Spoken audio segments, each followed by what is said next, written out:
Antes de comenzar me gustaría, bueno, siempre suelo hacer esto, conocer al público con el que vamos a compartir estos momentos. Esta es una estadística que habla sobre cómo percibimos el futuro en Latinoamérica. Según esta estadística, las personas que están entre los 15 y 24 años, ¿pueden levantar la mano por favor si hay alguien entre 15 y 24 años? Muy bien. Según esta estadística, es la etapa de la motivación, ¿no? Donde nosotros tenemos las mayores expectativas sobre nuestro futuro. Vamos a conquistar el mundo, ganar la copa, no sé, la siguiente copa, las Olimpiadas, o ser, no sé, ganar el Pritzker, el Oscar, no sé, etcétera, ¿no? Entre los, 25 y 34, algo pasa que todas esas expectativas se chocan contra un muro, o varios muros, ¿no? El muro de la frustración laboral, académica, educativa, etcétera, etcétera, etcétera, que hace que toda esa motivación inicial decaiga, ¿no? Según esta estadística. Por supuesto, no para ustedes, sino para la mayoría, porque ustedes son la minoría. Y de 35 en adelante, no se preocupen, bueno, dale. 35 en adelante, muy bien, genial. Es la etapa de la resignación, ¿no? Ya lo que pasó, pasó, mi vida ya fue, tengo que ver por mis hijos, no sé, mi trabajo, en fin, ya esos sueños quedaron atrás, ¿no? Hay una buena noticia, pero se las digo al final, ¿no? Así que le voy a contar un poquito sobre mí. Yo vengo de la selva peruana, uno de los lugares más biodiversos del planeta, ¿no? Que cuenta con una gran cantidad de estímulos sensoriales, visuales, colores, etc. Es el laboratorio de la vida más grande que existe en el planeta, ¿no?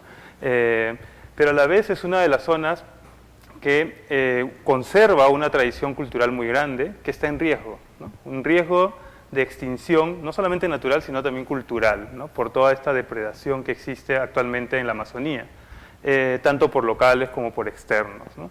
Mucha gente necesita cortar los árboles para poder vivir día a día, ¿no? La época en la que yo crecí, cuando era pequeño, también el terrorismo estaba muy arraigado en esa zona del Perú, y recuerdo que iban a mi colegio a pedir cupos, ¿no? A decir, bueno, si nos das 2 alumnos, ya no hacemos nada con tu colegio, ¿no? Esa fue la causa por la que mi madre nos llevó a Lima, ¿no? Pero para la mayoría de niños de mi generación, el futuro podía significar solamente ser militar o terrorista, ¿no? Eso ha cambiado, pero sin duda la raíz de la exclusión todavía sigue presente en muchos países en Latinoamérica, en muchas zonas en Latinoamérica, ¿no? Tuve la fortuna, como les decía, de que mi madre nos sacara de esa condición, de salir de esa zona de confort. Imagínense, tener que dejar de la noche a la mañana tu trabajo, tener que dejar tu casa, tu familia, tener que dejar todo para volver a empezar, ¿no? Volvimos a empezar en Lima, una nueva jungla, ¿no? Una jungla de concreto con todas estas características que nosotros conocemos sobre las ciudades latinoamericanas, y donde nos empezamos a enamorar con un grupo de amigos de la universidad sobre cómo empezar a interactuar con esta ciudad. Y uno de los proyectos que generamos, que lo compartió Caco en su momento, y que fue justamente el proyecto que nos permitió conocernos, ¿no? Hace ya más de 10 años, este proyecto Combi. Combi es la marca de estas furgonetas, ¿no? Que se usa para hacer transporte público en Lima, que es súper caótico y que le agrega una cuota más de caos a la ciudad, ¿no? Entonces, pero a la vez es un sistema muy interesante porque está transformando la ciudad. Entonces, a través de este proyecto lo que buscábamos era impactar en distintas zonas de la ciudad usando la más poderosa de nuestras herramientas, que es nuestra creatividad, ¿no? Entonces, fuimos a uno de los barrios más pobres de Lima en una mañana, sin tener dinero, ¿no? Sin tener la menor idea de con quién trabajar y sin tener idea de qué cosa queremos hacer ahí. Pero todo se iba a generar, esa era la consigna, a partir de la creatividad. Entonces hicimos una convocatoria, llegaron un montón de niños. A la convocatoria no nos esperábamos que llegaran niños, pero bueno, ¿qué quieren hacer? Dijimos, bueno, vamos a hacer juegos, dijeron los niños, ¿no? ¿Y cómo hacemos juegos? Vamos a construir una pirámide. ¿Con qué la hacemos? Con arena. ¿Y dónde conseguimos la arena? En el mercado. ¿Y qué hacemos para conseguirlo? Lo reciclaban. ¿Y cómo lo copiamos? Jugando, ¿no? Entonces, a partir de una serie de dinámicas que iban emergiendo en el momento, se empezó a generar un proyecto, de la nada, ¿no? Y cuando llegaron a cierto nivel, la idea era hacer una pirámide con todas estas bolsas, pero cuando llegaron a cierto nivel dijeron ya suficiente, ¿no? No sigan, eso está perfecto.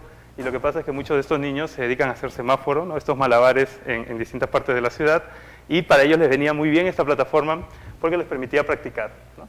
Entonces, esta fue una de las primeras muestras en mi vida en la universidad de que con tu creatividad puedes lograr lo que quieras, ¿no? No importa si no tienes dinero, si no tienes tiempo, si no tienes la formación o la capacidad necesaria, tecnología necesaria, con tu creatividad y articulando recursos puedes hacer lo que quieras. Esto fue un taller de 3 horas, partiendo de cero, ¿no? Luego empezamos a explorar cómo utilizar la energía que disipamos durante todo el día, ¿no? Cuando comemos, cuando nos movemos, cuando bailamos, cuando nos duchamos, etcétera, estamos disipando energía y a través de estos dispositivos que son estos dínamos que podemos colocar en distintos lugares podríamos reciclar energía, ¿no?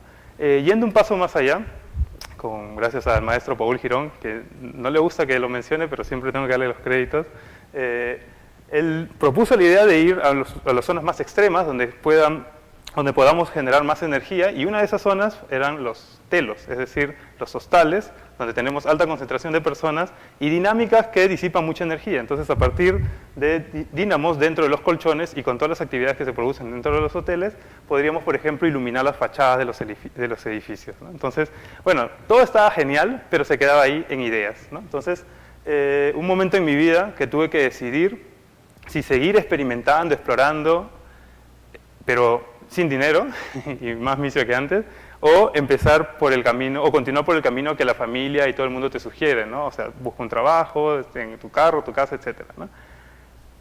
Tercamente continué con el espacio exploratorio, esto fue el año 2008, y el año siguiente tuve la fortuna realmente de ya no tener que buscar esa oportunidad, ¿no? Esa oportunidad llegó a Lima, llamada Tomás Díez, en la forma de este señor que lo van a conocer después, y que buscaban a 2 personas para poder implementar el primer laboratorio en Sudamérica, el primer Fab Lab, ¿no?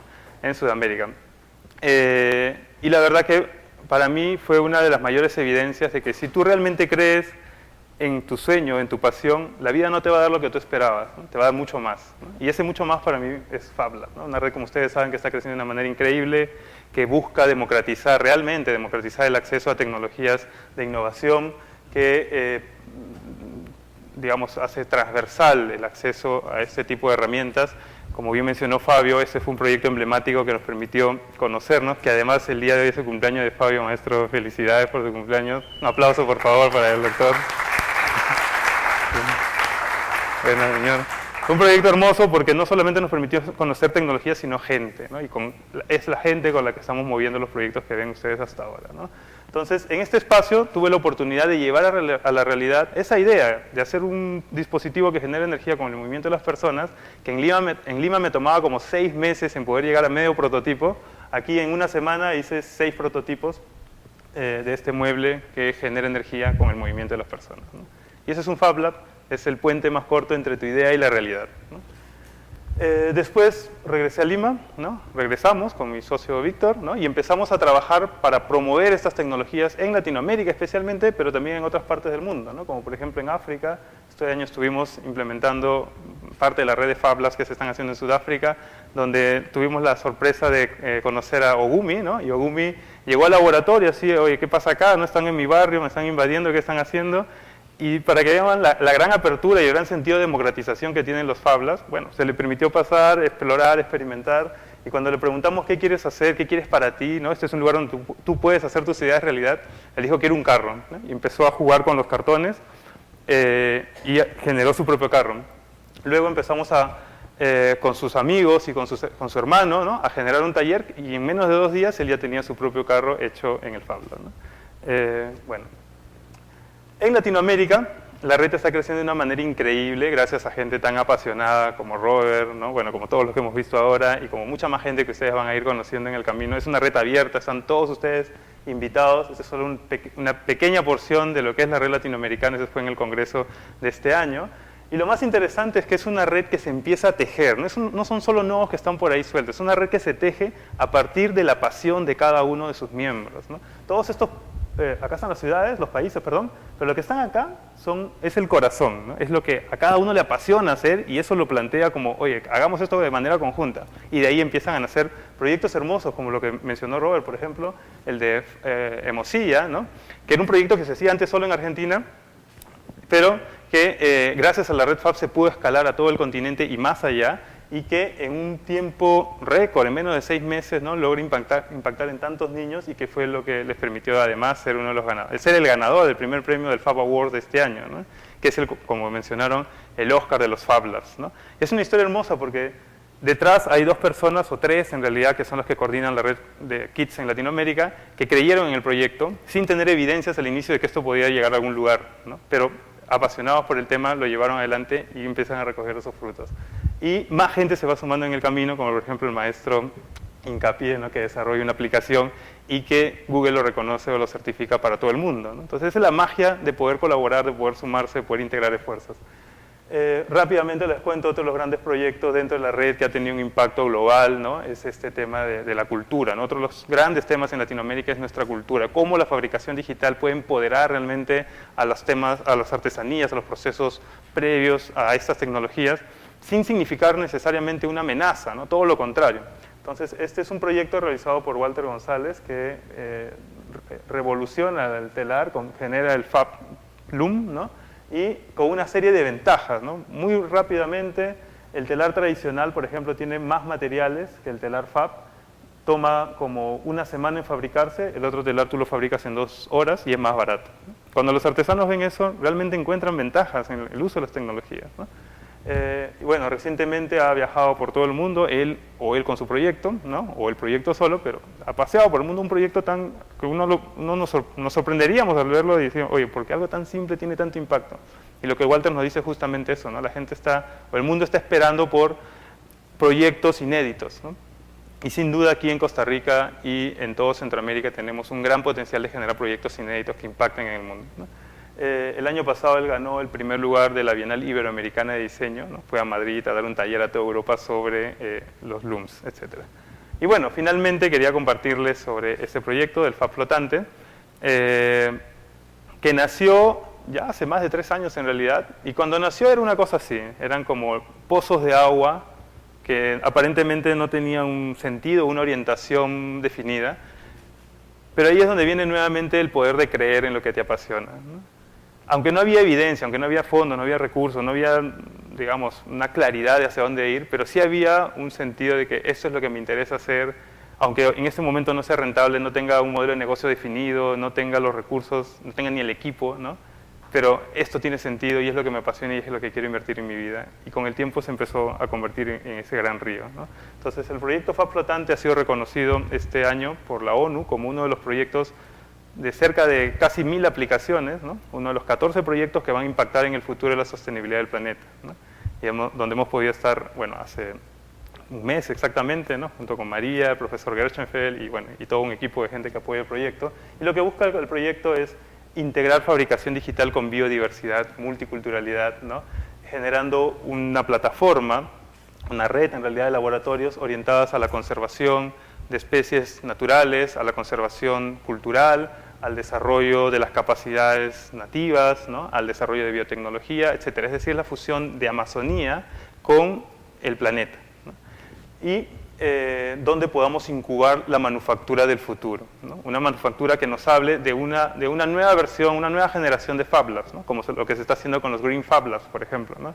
Hablar de manufactura que nos va a permitir ser más sensibles con el ambiente, ser sensibles con el ambiente, y tecnologías que incorporan componentes biológicos dentro de la manufactura, ¿no? Todo lo que estamos viendo en los Fab Labs, y este Fab Lab tan hermoso que se va a inaugurar en Costa Rica, en realidad ya es parte del pasado, ¿no? Ahorita, y como todos los Fab Labs que vemos en Latinoamérica, es tecnología de hace 30 años o más, ¿no? Entonces lo que se está gestando ahora es cómo la biotecnología nos puede ayudar a generar proyectos y procesos de mayor eficiencia, ¿no? Y en este caso a la vez integrado a los procesos locales. Solo para mostrarles un último caso, ¿no? De las potencialidades que podemos encontrar en la Amazonía. Así es como vive la gente en la Amazonía. Este es el pambil, es el árbol que camina, y este árbol puede desplazarse cerca de 10 metros en 30 años, ¿no? Entonces, ¿qué proceso permite que eso se pueda dar? Es tecnología, es conocimiento que podemos aplicar, por ejemplo, a viviendas que se pueden estabilizar en terrenos inundables o pantanosos, ¿no? Esos son ejercicios que hemos realizado como parte de la investigación, que son casas que caminan, casas que se pueden estabilizar en laderas de riberas, ¿no? Y también explorando en estas viviendas locales como La Maloca, con la fusión de biotecnología, de fabricación digital, con viviendas que también pueden flotar y ser, bueno, interactivas con el ambiente, etcétera, ¿no? Bueno, finalmente lo que buscamos con la propuesta, que aún está en evolución, ¿no? Donde ha participado generosamente el equipo de Costa Rica, de El Salvador, de Colombia, UE Buró, y bueno, y tantas personas a nivel global, Monse, bueno, Barcelona, en fin. Es una comunidad realmente de proyectos, y de personas e instituciones que están permitiendo que este proyecto se haga realidad. Y nuestra visión es poder tener una red de laboratorios en toda la Amazonía, justamente orientado a estas dos cosas. A potenciar lo que existe en la Amazonía y cómo la Amazonía puede ser una voz importante hacia el mundo, ¿no? Están todos invitados a ser parte del proyecto. Es un proyecto abierto, colaborativo, como les mencionaba. Y finalmente quería hablarles ya no solamente del hacer, ¿no? Yo creo que más importante que el hacer es el ser. Y si encuentro un patrón, o si he podido identificar un patrón a lo largo de estos proyectos, es justamente esto, ¿no? Lo que nos lleva a esa curva de la desmotivación de la que hablábamos al inicio, es que las consideraciones suelen ser más grandes que nuestra pasión muchas veces, ¿no? No tengo dinero, por lo tanto no hago lo que quiero, no tengo la capacidad, somos tercermundistas, etc. Y todas esas voces, todas esas consideraciones nos llevan a nuestra zona de confort. Pero realmente cuando ponemos nuestra razón al servicio de nuestra pasión, podemos generar la magia, podemos hacer que evolucionemos hacia ese estado de la libertad. Y esa es mi invitación para todos, ¿no? Poner nuestra razón al servicio de la pasión, y en los Fab Labs ustedes encuentran un espacio ideal para eso, un espacio ideal para esta curva de la motivación o del pura vida. Muchas gracias.